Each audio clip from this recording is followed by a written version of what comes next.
안녕하십니까. 대전, 세종, 충남 9시 뉴스입니다. 청소년이 금은방에서 금을 훔쳐 달아나는 사건이 잇따르고 있습니다. 현금화가 쉬운 데다 보안이 취약한 금은방 구조가 피해를 키운다는 지적이 나옵니다. 첫 소식 박연성 기자가 보도합니다. 반팔차림에 짧은 머리를 한 남성. 주인에게 건네받은 목걸이를 걸고 거울 앞에서 옷매무새를 다듬는 척하더니 진열품을 정리하느라 주인의 감시가 소홀한 틈을 타 그대로 달아납니다. 신고를 받고 출동한 경찰이 주변 건물을 수색한 끝에 5분 만에 여자 화장실에 숨어있는 범인을 붙잡았습니다. 대범하게 범행을 저지른 남성은 만 14살 중학생. 훔친 물건은 800만 원 상당의 10돈짜리 금목걸이였습니다. 자신이 가지고 있는 목걸이는 가품이었는데 실제로 자기가 진짜 목걸이를 좀 착용하고 싶다고 해서 그 금은방을 가게 돼서 지난달 충남 논산에선 70대 금은방 주인을 위협해 1억 원 상당의 금팔찌를 훔쳐 달아나는 사건이 일어났습니다. 또 지난 8월엔 세종시에서 금은방 출입문을 망치로 깨뜨리고 귀금속 5천만 원어치를 훔친 사건도 발생했습니다. 두 사건 모두 10대 청소년들의 소행이었습니다. 금은방 대부분 주인 혼자 운영해 보안이 허술한 점을 노리고 청소년들까지 범죄에 뛰어들고 있는 것으로 보입니다. 단순한 시건장치 위주로만 이 보안장치를 하게 되면은 너무나 큰 위험에 이제 사실 직면을 하는 것 같고요. 전문가들은 금은방도 이중문을 설치하고 신분증 확인을 철저히 하는 등 자체 보안을 강화할 것을 당부합니다. KBS 뉴스 박연선입니다. 캄보디아에서 온라인 사기를 벌이다 국내로 송환된 조직원들이 무더기로 재판에 넘겨졌습니다. 이들은 단순 범죄 조직 수준을 넘어 하나의 기업처럼 체계적으로 움직였는데요. 검찰은 조직의 총책을 쫓고 있습니다. 김예은 기자입니다. 캄보디아와 태국을 거점으로 온라인 사기를 벌이다 국내로 송환된 53명이 구속 상태로 재판에 넘겨졌습니다. 콜센터를 중심으로 검사 사칭 금융 사기부터 코인 투자 사기, 로맨스 스캠의 관공서 노쇼까지 혐의가 한두 가지가 아닙니다. 이들의 중심엔 북언이라고 불리는 중국 국적의 40대 총책이 있었습니다. 총책 아래 조직원만 200여 명, 한국인 하부 총책과 실장, 팀장으로 나눠 마치 기업처럼 조직을 운영했습니다. 신입을 데려올 경우 한 명당 한 달에 $600를 지급하고 모집체까지 따로 둬 규모를 빠르게 키웠습니다.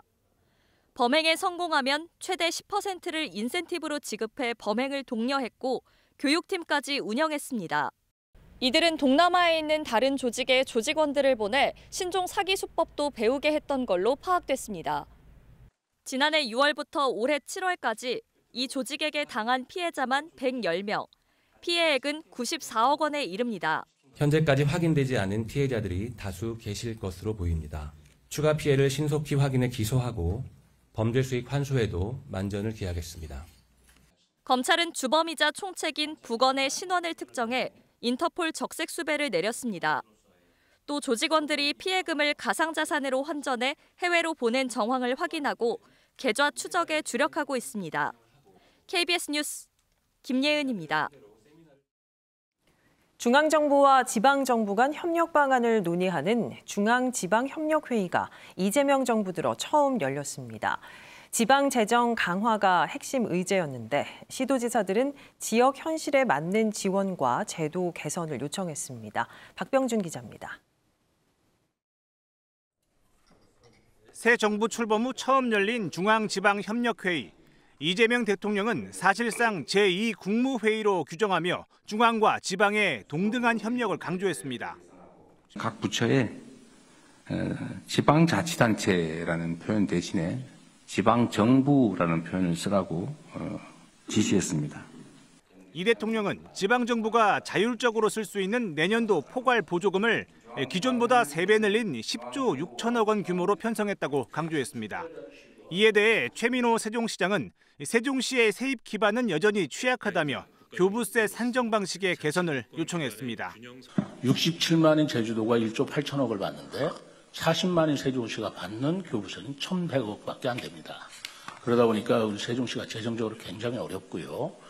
예비 타당성 조사 제도 개선을 요구하는 목소리도 나왔습니다. 이장우 대전시장은 500억 원으로 묶인 예타 기준이 비효율과 예산 낭비를 초래한다며 유연성을 강조했고 중앙정부에서 예타해서 시간 끌기 하다 보니까 시급한 사업도 줄여가지고 500억 미만으로 가다 보니까 사업을 완료해놓고 이게 문제가 계속 발생하는 겁니다. 김태흠 충남지사는 전국 공모로 추진되는 국립치의학연구원 사업을 예로 들며 대통령 지역 공약의 이행을 촉구했습니다. 공약한 것은 공모사업으로 좀 안 갔으면 좋겠습니다. 예를 들어 치의학연구원 같은 경우 대통령 후보 시절에 충남 천안에 하겠다 이렇게 하셨거든요. 단체장들의 발언에 대해 이 대통령은 각 부처에 후속 조치를 지시했고 공공기관 지방 이전에도 속도를 내겠다고 강조했습니다. KBS 뉴스 박병준입니다. 2026학년도 수능 시험이 하루 앞으로 다가왔습니다. 예비 소집에 참여한 수험생들은 시험실 위치를 확인하며 차분하게 마음을 다졌는데요.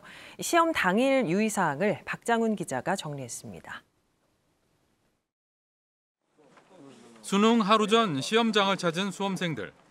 긴장된 마음으로 시험실 위치를 확인합니다.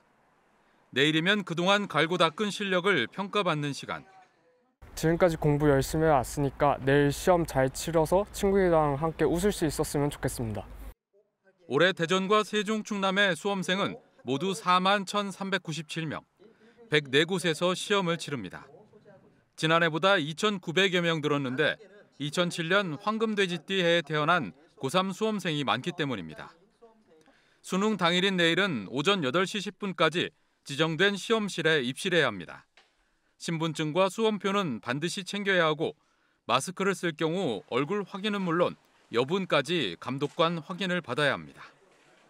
검은색 컴퓨터 사인 펜과 흑색 연필, 흰색 수정 테이프, 샤프심은 소지할 수 있지만 개인 샤프와 볼펜, 예비 마킹용 플러스펜, 연습장 등은 압수됩니다. 휴대전화와 스마트워치를 비롯해 통신이나 블루투스 기능이 있는 모든 전자기기는 반입이 금지됩니다. 전자식으로 화면이 표시되는 사전과 시계, 텀블러는 물론 전자담배나 보조 배터리도 안 됩니다. 특히 유의해야 할 건 4, 5교시 응시 방법입니다. 4교시 탐구영역 같은 경우엔 두 과목을 응시원서에 기록되어 있는 순서대로 풀어야 하고요. 선택하지 않은 과목을 푼다거나 순서를 바꿔서 풀 경우엔 부정행위 처리가 되니까 반드시 주의해야 될 것 같습니다. 전문가들은 수능 당일까지 최상의 컨디션을 유지하면서 개념 정리 학습서나 모의고사 틀린 것, 오답노트 활용으로 마무리할 것을 조언했습니다. KBS 뉴스 박장훈입니다. 경찰이 수능일인 내일 수험장 주변에서 수험생 안전관리에 나섭니다. 대전경찰청은 시험장 반경 2km 이내에 10명에서 20명의 인력을 배치해 교통소통과 수험생 이송 등을 지원할 계획입니다. 충남경찰청은 53개 시험장에 인력 970여 명을 투입해 수험생 안전 확보와 주변 소란 행위 등을 단속하고 상황실을 가동해 비상 상황에 빠르게 대응할 계획입니다. 대전 을지대학교 병원이 입원 중인 수능 수험생을 위해 시험장을 제공합니다. 을지대병원은 복합부위 통증 증후군으로 재활치료 중인 수험생을 위해 교육기관과 협의를 거쳐 수능 당일 병원 특실을 시험장으로 제공하기로 하고 조용한 환경에서 시험을 치를 수 있도록 협조하겠다고 밝혔습니다. 오늘 오후 2시 10분쯤 공주시 정안면 천안 논산고속도로 천안 방향 차량 터널 안에서 승합차와 화물차 등 차량 9대가 잇따라 추돌했습니다. 이 사고로 30대 1명이 중상을 입는 등 9명이 크고 작은 부상을 입었고 사고 수습 과정에서 3시간 넘게 정체가 이어졌습니다. 경찰은 앞서가던 차들이 서행하던 중 25톤 화물차가 앞서 있던 승합차를 들이받으면서 잇따라 사고가 난 것으로 보고 있습니다. 오늘 새벽 4시 반쯤 대전시 문지동의 26층 아파트 5층에서 불이 났습니다. 9시 뉴스 마칩니다. 여러분 고맙습니다.